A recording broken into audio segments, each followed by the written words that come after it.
dilepas tapi ditarik seperti layangan itu kan, tarik lagi kan gitu. Artinya selalu kemudian dipantau. Jam berapa ini di mana?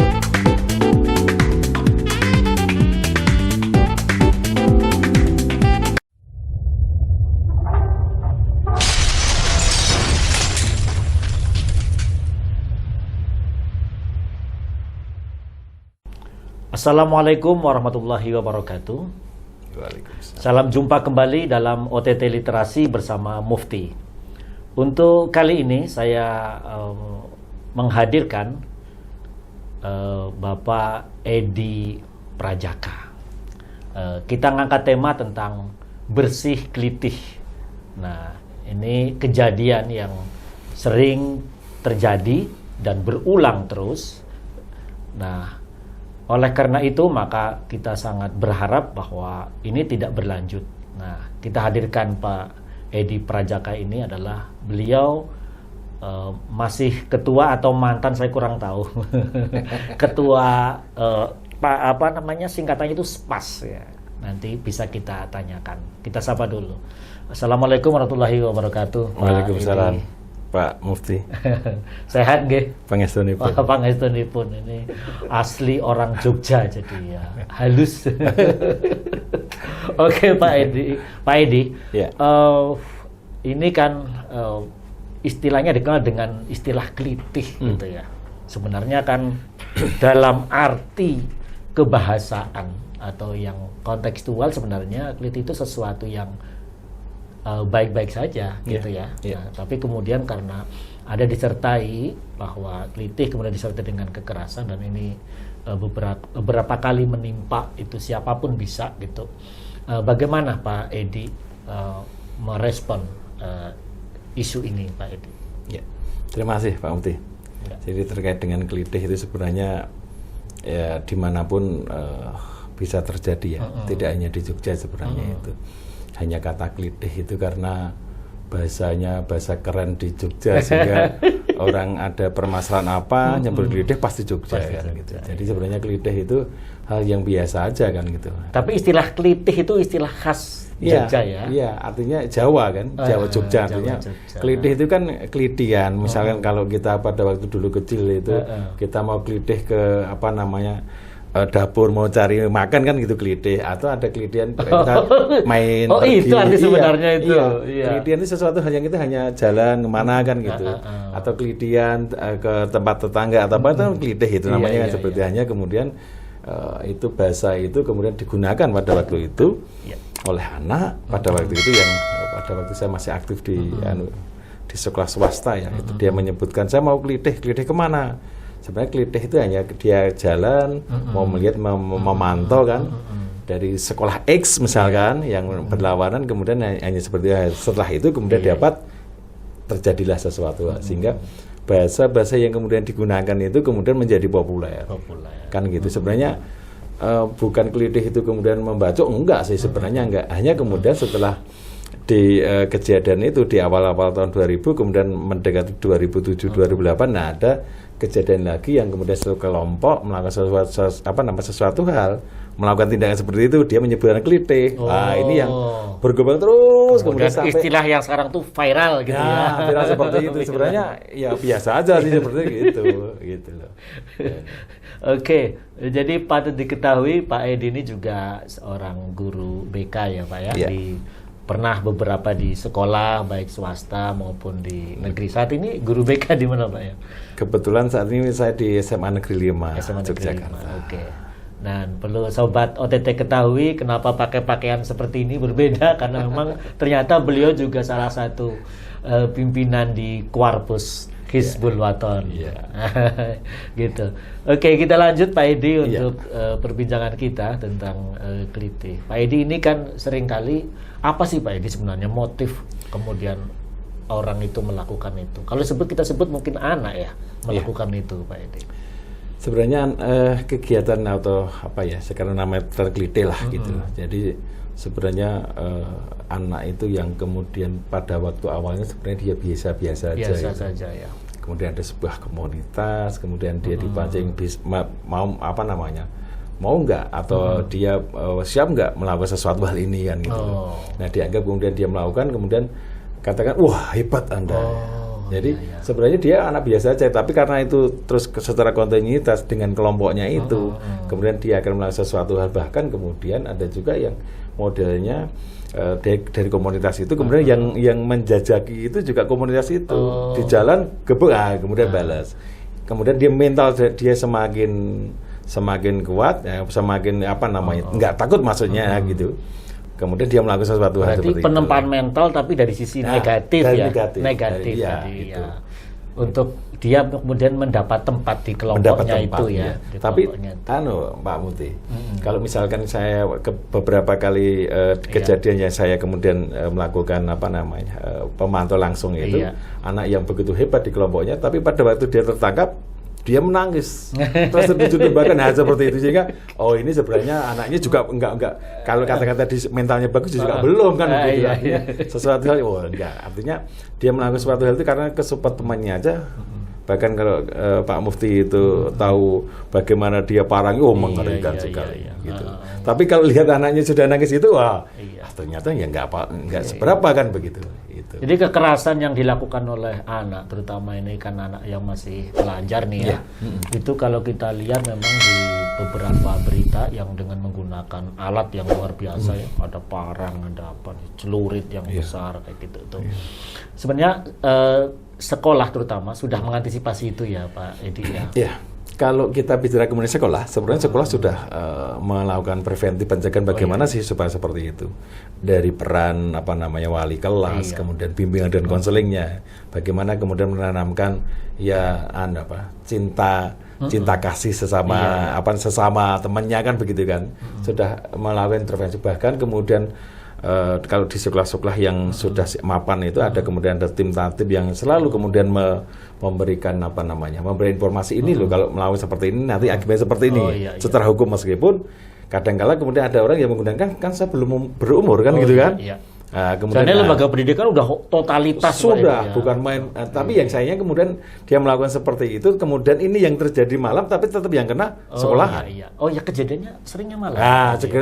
Ini yang kejadian. Jam kejadian biasanya karena Pak Edi ini selain tim sigap kadang tim gercep tim gerak cepat untuk mengantisipasi itu ya dari beberapa komunitas sekolah ya. Jadi yang sering yang dilakukan kemudian sampai korban itu pasti kejadiannya malam jam berapa Pak? Malam di atas jam 12. Jam 12. Kalau di atas jam 12 itu apakah anak itu baik? Ya enggak kan gitu. Seperti itu. Jadi tapi ada juga yang kemudian kalau di era-era di 2000 sampai 2010 itu ada sore itu sering. Bahkan dulu kejadian yang di Sela Pamioro, kalau Pak Muti masih ingat itu, yang anak itu kemudian hanya mutar-mutar, kemudian tapi ya itu tadi menggunakan media multi IG komunikasi ini lawannya, kemudian dia mencoba cegat, akhirnya pada waktu ketemu tidak apa-apa tapi kemudian balik kemudian tusuk, akhirnya kemudian meninggal lah itu kan kasus itu. Nah hal seperti itu yang kemudian ini banyak terjadi gitu loh. Tapi kalau kejadian seringnya malam, bahkan mungkin di tengah malam ke sana Pak Teddy gimana? Kalau rata-rata di atas jam 12. 12 ya. Rata-rata di atas jam 12. Meskipun ada juga yang sore, tapi kalau sore itu sudah kelompok besar biasanya. Tapi sangat jarang di jam kuliah, di jam sekolah. Sangat jarang karena kesempatan untuk melakukan seperti itu nggak ada kan. Karena anak bahkan kalau di sekolah-sekolah kan nggak mungkin. Izin bolos itu sekarang sangat ketat ya. Artinya izin harus ada alasan yang rinci, yang betul-betul mana izinnya, mana artinya alasannya apa kan gitu, nggak mungkin. Jadi kejadiannya kalau sore ya pasti di atas jam 3. Jam 3. Di luar jam pelajaran. Tapi tetap aja kadang sekolah juga. Sekolah diikutkan gitu. Oleh karena saya mengimbau kepada di kepolisian itu ya jangan kemudian yang dipanggil itu sekolah kan gitu kan, panggil aja orang tuanya kan. Artinya karena itu sudah tanggung jawab orang tua juga ya. Tapi kemudian kasihan juga teman-teman kami yang di kesiswaan yang kemudian BK itu selalu bersih bagus seperti ini kan. Udah sekolah guru BK lagi. Iya betul. Tapi tetap Pak Edi ya, tidak ada masalah yang bisa diudari. Oh iya. Gimana Pak Edi dan mengurai baik untuk mencegah maupun ya kalau sudah terjadi. Kalau para sebelum sebenarnya Pak Muti, yang saya amati itu orang-orang anak-anak yang terlibat seperti itu sebenarnya ada sesuatu hal komunikasi yang tidak bagus dengan orang. Ini langsung pengalaman lapangan ya. Karena beberapa kejadian itu pasti komunikasi dia enggak. Artinya komunikasi maksud saya dengan orang tua itu kadang dia keluar sampai jam berapapun tidak pernah dikaroki oleh orang tua. Atau orang tua sudah angkat tangan kan begitu kan. Nah ini jadi komunikasi seperti itu artinya banyak kemudian orang tua ya sudah menyerahkan misalkan pada sekolah. Kan sekolah nggak 24 jam. Nah, kan gitu kan. Sekolah yang paling jam itu tekan jam ya 3:30 lah katakan gitu. Tapi kemudian seperti nah ini komunikasi seperti itu. Artinya kalau sebenarnya kalau pengalaman kami yang pengalaman di lapangan itu kemudian sebenarnya memang siswa itu anak itu tidak bisa kemudian selalu ditekan. Ini enggak. Ya kadang dilepas tapi ditarik seperti layangan itu kan. Tarik lagi kan gitu. Artinya selalu kemudian dipantau. Jam berapa ini di mana itu perlu. Sesuatu hal. Tapi kemudian ini yang terjadi dibiarkan pulang jam ini yang terjadi. Dan kalau saya lihat rata-rata pasti dia punya masalah komunikasi. Kan itu kan kongko nongkrongnya kan di luar jam sekolah. Iya. Jadi dia membentuk komunitas sendiri, entah itu kadang lintas sekolah, entah itu mungkin satu sekolah gitu ya, entah itu mungkin. Jadi kalau namanya Pak, jadi kalau mau mencegah sebenarnya kolaborasi ya antara kemudian orang tua, masyarakat kan kemudian sekolah kan itu. Masyarakat. Iya kan, artinya kontrol pertama pasti penegak hukum juga sama ya. Oh ya itu preventif lebih lagi kan gitu. Artinya kalau penegak hukum kemudian misalkan dia kongko atau apa kemudian disanjangi dia arahkan kan pasti akan bubar. Tapi kalau semakin itu dibiarkan pasti akan menjadi sesuatu hal yang lain kan begitu. Jadi sebelum itu menjadi tadi semacam gunung es itu ya harus diurai.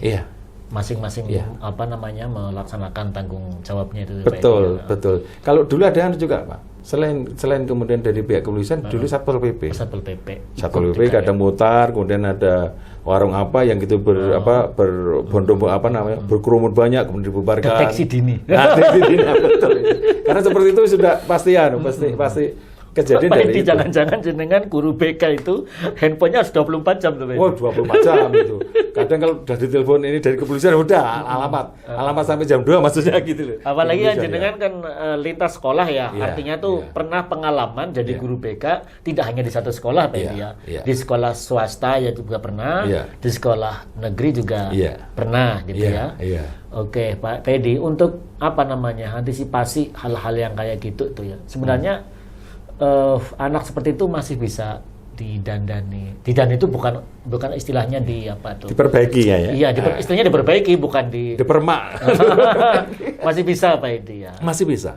Nah, tadi itu saya awal tadi mengatakan komunikasi. Bagaimana kemudian kalau sekolah kemudian bagaimana kemudian peran sekolah lebih kemudian intens komunikasi dekat dengan anak kan gitu. Karena saya beberapa dulu pada waktu saya masih di SMA yang enggak saya sebutkan ya. Saya melihat ada sesuatu hal yang kemudian saya lakukan pencegahan preventif, kalau enggak ya dia saya hukum, tapi hukumnya kemudian edukasi pendidikan. Saya suruh lari, saya kemudian saya ngobrol di warung kopi, silakan Anda minum. Sampai ngobrol di warung kopi. Kan dia kemudian diperhatikan. Iya ternyata saya seperti ini. Dan hasilnya anak-anak yang dulu suka seperti itu ternyata kemudian saya harus apa ya? Bahkan kemudian sering saya ditelepon, Pak Edi terima kasih ya. Kalau saya nggak dihukum Pak Edi gitu. Itu saya mungkin nggak jadi orang misalnya entah itu perwira atau apa kan banyak juga yang anak didik seperti itu kan gitu. Artinya komunikasi apa sih yang kamu lakukan gitu. Tapi hati-hati loh Pak Edi. Gimana? Ini kan zaman sosial media. Kadang kalau orang tua juga salah persepsi, kalau guru menghukum dikiranya guru kejam. Padahal ternyata anak malah mengucapkan terima kasih. Ini gimana nih Pak Edi? Yang saya juga agak bingung gitu ya, agak bingung karena kadang ada orang tua yang kalau menarik seperti itu. Kadang ada siswa yang kemudian diingatkan gitu kan, kemudian dia menyampaikan pada orang tua protes protes. Iya. Itu banyak terjadi itu. Banyak terjadi kayak karena dia menunjukkan saking sayangnya. Iya. Tapi karena kembali lagi sebenarnya komunikasi dengan orang tua dia nggak begitu. Dia kelihatan di rumah bagus. Anak mama tapi di luar dia nggak tahu. Oh iya. Dulu saya pernah kejadian, Bu, Pak, ini anaknya tetapi saya bagus. Nggak percaya dia? Nggak percaya. Gitu loh. Setelah kemudian ya sudah. Kan gitu kan. Iya. Ada bahkan dulu ada anak didik saya pada waktu itu dia pada waktu itu diduga dia tawuran kemudian dia sampai menusuk pada waktu itu. Iya. Di Polres Yogyakarta pada waktu itu. Kemudian dia tak tanya, kemudian pada waktu itu kemudian dia menjawab enggak, saya enggak kok. Dia sudah klarifikasi di di Polres kan dipanggil itu. Iya. Ya nggak tahu bagaimana, yang jelas kemudian ada yang luka lah begitu artinya. Kemudian orang tuanya protes pada saya. Pak Edi itu nggak tanggung jawab begini. Saya hanya mandu-mandu aja. Ya. Setelah kemudian dia sampaikan, saya sampaikan. Ini loh Pak, kalau putra Bapak tadi itu kemudian jujur pada saya, maka akan saya dampingi. Kan gitu kan? Iya. Anak saya damping dan insya Allah tidak akan kejadian. Tapi karena tidak jujur gitu. Nah ini artinya kembali lagi komunikasi. Jangan kan Pak Edi, advokat juga sama. Kalau kliennya tidak jujur, celuke. Nah itu yang banyak terjadi kan seperti itu. Kadang, iki gimana sih? Ada orang tua yang protes, ini anak saya bagus. Ternyata enggak. Setelah kemudian ada kejadian yang luar biasa, baru iya.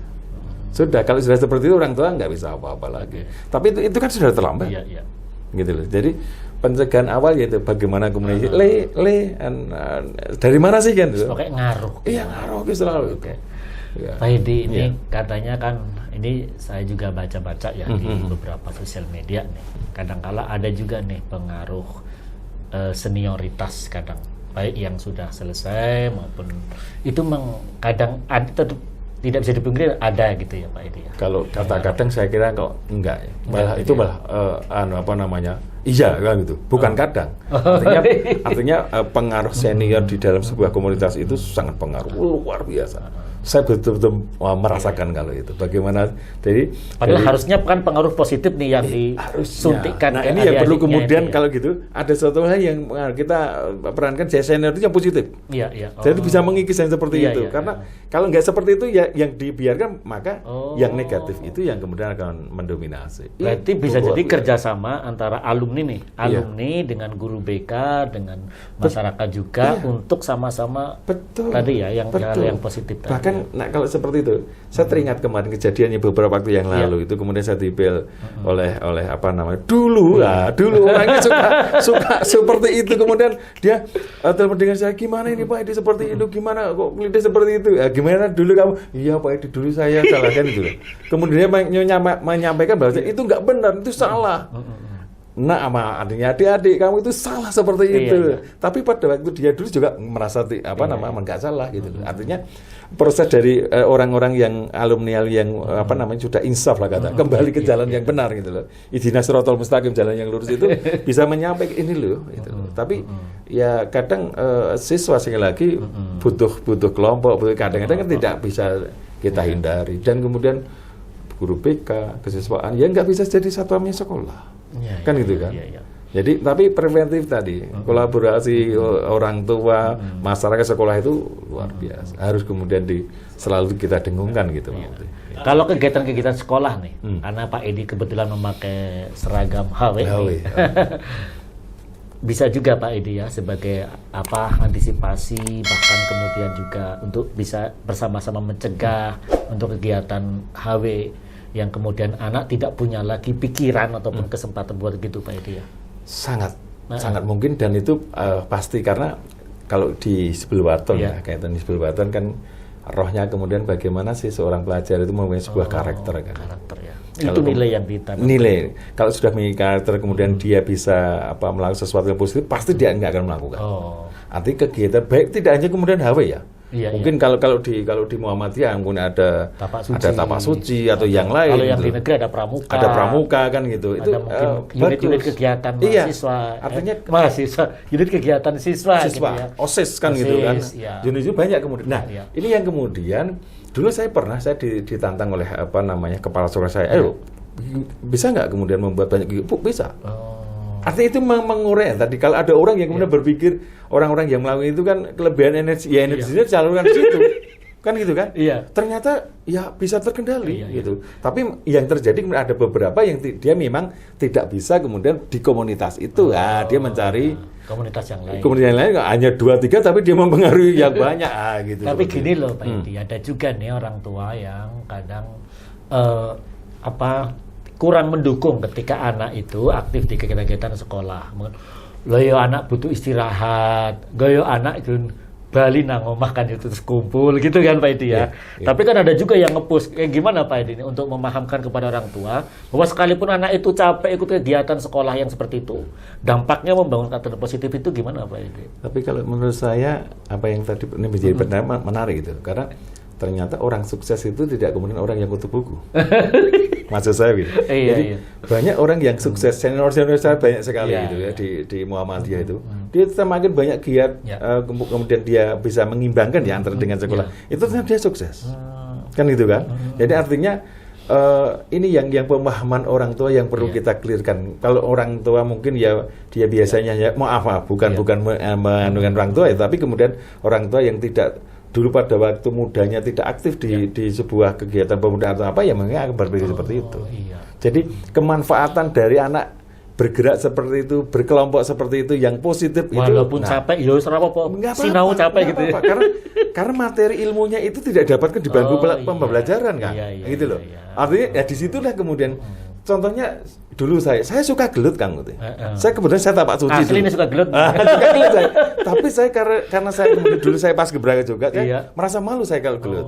Kan gitu kan? Ya sudah saya lampiaskan. Jadi ya pas Gebraka yo tapak suci kan gitu. Bahkan saya pernah saya retak saya. Iya, saya kejuaraan saya retak sini. Gitu. Jadi artinya bisa ternyata saya sakit gitu. Jadi kita lampiaskan di situ positif gitu loh. Jadi di samping mental kita semakin bagus, kegiatan itu bagus. Nah, kegiatan-kegiatan ekstra ini yang kemudian kalau saya sampaikan pada teman-teman yang mungkin yang bagi pelaku yang di sekolah, ayo kegiatan yang banyak saja sehingga anak itu tidak diberikan kesempatan untuk kegiatan di luar. Nah ini. Tapi yang menarik Pak Edi, itu kemarin ada sama juga ya kekerasan seperti di sini. Kalau nggak salah di daerah Jawa Tengah tuh. Sampai Kapolresnya Pak bilang, silahkanlah kalau memang dia melakukan kekerasan kayak gitu, silahkan kalau mau dimasa-masa. Ada yang sampai seperti itu. Mungkin untuk sangin judek.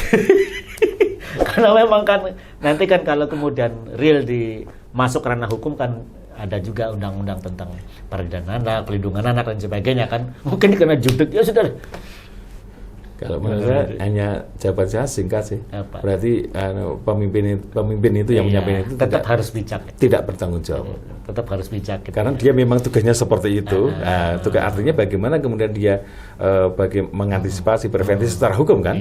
Bagaimana kemudian tanggung jawab di masyarakat bagaimana kemudian melakukan pembinaan. Artinya ya tidak kemudian udah silahkan kan nggak bisa juga seperti itu nanti jadi barbar kan gitu kan nggak bisa artinya bagaimana tadi kalau saya bagaimana kita mendekati saya komunikasi gitu loh orang yang dulu Masya Allah kamu dulu pernah ada anak yang baru wudhu gini dilihat keprok pakai pakai cintung itu sakit artinya sampai berdarah gitu loh tapi ternyata anak itu sekarang sukses loh.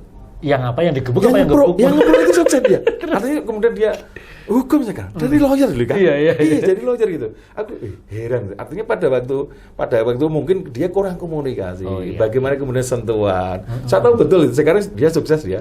Kan gitu loh. Kan ketemu dengan saya. Tapi tidak kemudian untuk sukses ngeprok dulu. Enggak juga. Nah, kata ngeprok itu karena apa? Salah kesimpulan kok. Enggak. Artinya dia pengendalian diri dia pada waktu itu kan belum apa. Dia belajar. Belajar. Karena yang saya ketahui dia memang nggak banyak bergaul dengan kegiatan itu. Sehingga kalau dia sebenarnya tadi kembali, kalau dia banyak kegiatan dia pasti itu bagaimana perbedaan pendapat. Kan tidak kemudian harus kita emosi kan gitu kan. Tapi kalau orang yang tidak sering berkegiatan itu sekali dia berbeda pendapat dia pasti malah melampiaskan. Nah gitu loh. Padahal kalau banyak kegiatan begitu sampai rumah capek ya turun. Tidur. Lebih aman gitu ya. Tidur iya. Tidak kemudian membunuh kelompok motor, bermotor dan sebagainya ya. Betul. Jadi tetap Pak Edi Prajaka tetap optimis bisa bersih kelitih Pak Edi? Istilahnya kelitih yang disertai dengan kekerasan tetap ya. Optimis gitu bisa. Optimis kalau tadi tiga wilayah tadi itu bisa berkolaborasi yang real itu insya Allah bisa. Ke plus 3 plus 1 dengan pihak aparat keamanan kepolisian ya. Artinya bagaimana orang tua, bagaimana kemudian masyarakat, bagaimana kemudian sekolah itu bisa berkolaborasi. Sebenarnya sudah berkolaborasi, hanya kemudian masih perlu kita pushkan kan gitu. Kalau itu bisa terjadi, saya yakin. Tapi kalau ini belum, saya nggak yakin. Dan tidak bisa juga kemudian dipersalahkan sekolahnya. Oh, tidak bisa. Jangan persalahkan kemudian pihak penegak hukumnya atau kita semata-mata mempersalahkan anaknya, enggak ya? Tidak bisa. Karena itu banyak faktor. Iya, anak yang melakukan itu juga mungkin belum tentu juga salah. Saya ini kalau Pak Edi. Iya. Pak Edi pernah nggak wawancara atau ngobrol dengan anak yang pas dia melakukan habis dia melakukan itu dengan Pak Edi, dia wawancarai atau cara Pak Edi untuk menumbuhkan kembali agar dia bisa balik lagi? Kalau itu pernah sih sebenarnya, tapi sampai kemudian membunuh gitu. Enggak. Ya artinya dia melakukan sudah mulai gabung kayak gitu. Yang saya lakukan sebenarnya melakukan komunikasi seperti itu. Ya dia sebenarnya dia paham kalau itu salah loh. Oh, paham dia sebenarnya. Dia salah. Hanya kemudian tadi komunitasnya yang mensupport. Iya, bang gengsi komunitas. Orang kalau udah masuk komunitas itu terus ngerasa kuat dewe. Kang Muti, tidak harus kemudian komunitas. Ya. Sebenarnya ada kegiatan-kegiatan yang kemudian positif itu bisa memancing kemudian iri loh. Sebelah sana bisa kegiatan bagus ya. Kita kok enggak? Iya. Tapi itu positif. Positif, ya. Nah, tapi kemudian kadang-kadang disalahgunakan juga. Wah, harus menggunakan kegiatan apa kan gitu. Artinya sesuatu hal yang kemudian bersaing bagus, tapi kemudian jangan bersaing kemudian. Jadi pembelaan korps juga ada batasnya ya. Wah iya jelas. Jangan gara-gara adu sepak bola atau futsal berujung kepada. Betul. Yang dulu kejadian yang di mana itu? Yang di Jalan Perang itu kan hanya futsal saja tuh. Iya. Ya futsal kemudian salah persepsi beda kemudian dia. Kalau ini Pak Edi ini mungkin yang terakhir ya, pengaruh media digital gimana Pak Edi? Wah, begitu cepat gitu kan? Luar biasa. Kaitan dengan masalah itu ya? Iya. Luar biasa karena tadi. Karena dia kemudian pengendalian emosinya nggak matang, kemudian dia main medsos dengan diri kita, dia tantangan terjadilah. Yang sebenarnya tidak terjadi pasti terjadi. Kan itu pancingan hanya karena kegiatan misalkan saling ejek di situ jadilah kemudian. Kemarin yang beberapa waktu yang lalu ada seorang pelajar SMP yang kemudian terbunuh itu kan hanya ejek di sosial media. Ejek-ejekan di situ. Ejek-ejekan di situ kan gitu kan. Sebenarnya nggak kenal kan? Terjadi lagi itu. Artinya media ini luar biasa. Positifnya luar biasa, negatifnya juga luar biasa. Saya pernah dengar Pak Edi, katanya permusuhan itu dimulai dari ada anak satu sekolahan jatuh tuh, luka, kemudian difoto, di-upload, di captionnya itu belum diapa-apain aja udah atau gimana gitu deh. Kok bisa jadi? Mungkin karena percepatan tadi ya, media yang liar, gitu ya.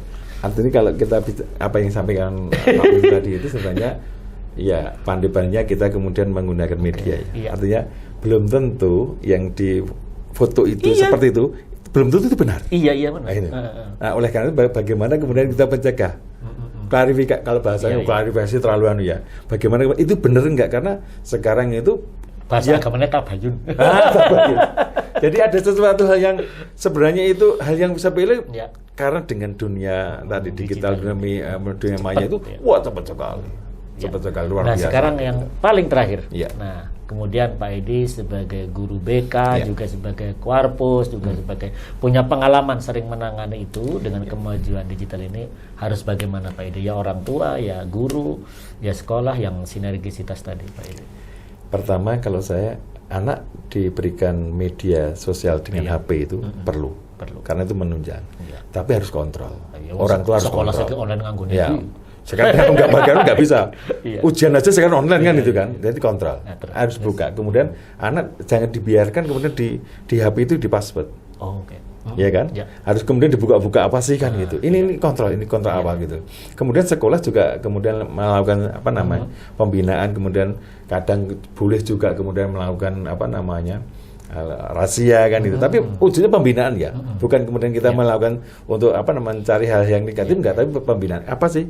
Kontrol. Artinya sesuatu hal yang seperti itu kontrol tadi, kontrol medianya itu, kemudian cara bagaimana komunikasi. Kamu ngerti? Bahasa saya mungkin jelek mengatakan enggak bagus, tapi kalau anak bisa merasakan dia bagus, artinya kembali lagi bagaimana sih kita komunikasi. Terus ketika sekolah mengasih punishment ataupun dalam sisi mendidik anak ya dengan memberikan punishment, orang tua juga harus gimana? Nah, ada beberapa orang tua yang bilang enggak apa-apa ada senang, tapi ada beberapa tadi itu karena komunikasi kurang bagus. Jadi ada orang tua masyarakat itu mulai senang, enggak apa-apa. Ada loh yang dulu itu kami kemudian saya titipkan di pondok, hasilnya bagus kan gitu loh. Seminggu saya jemput di sana di Karangmojo, tak jemput di mobil itu, kita pulang kita ngobrol, gimana sih kamu, itu loh. Jadi ada sentuhan komunikasi apa sih? Oh iya Pak, di saya sebenarnya. Jadi kadang perlu ada juga ya komunikasi non formal itu. Yang tadi apa ngopi? Iya ngopi, iya. Es jeruk atau apa ngopi. Modal es jeruk ya Pak Edi. Tapi itu bermakna. Modal jajake sate usus. Betul. Oke Pak Edi, terima kasih banyak atas waktunya bisa membersamai kita semuanya. Kami juga dari OTT ucapkan banyak terima kasih untuk seluruh pendukung sponsor kita. Ada Total Media, ada Thomas Fotokopi, Hilmi Rencar, Celsius Indonesia, My Studio, Pesta Cinta, dan juga Farah Jewelry. Ini alhamdulillah luar biasa. Sponsornya luar biasa. Saya dukung dari masyarakat untuk agar OTT ini semakin banyak memberikan manfaat untuk kita semuanya. Mungkin ada satu kata atau satu kalimat Pak Edi yang terakhir, monggo silahkan. Kalau bahasanya bahasanya Rasulullah itu man jada wa jada. Barang siapa bersungguh-sungguh merubah sesuatu pasti dia akan berhasil. Itu saja. Iya, insya Allah Jogja akan kembali menjadi kota yang nyaman, kota yang aman, dan juga kota yang familiar untuk belajar, terutama ya Pak Edi ya, untuk kita semuanya. Terima kasih banyak untuk Sobat OTT. Jangan lupa komen, like, subscribe. Assalamualaikum warahmatullahi wabarakatuh. Waalaikumsalam warahmatullahi wabarakatuh.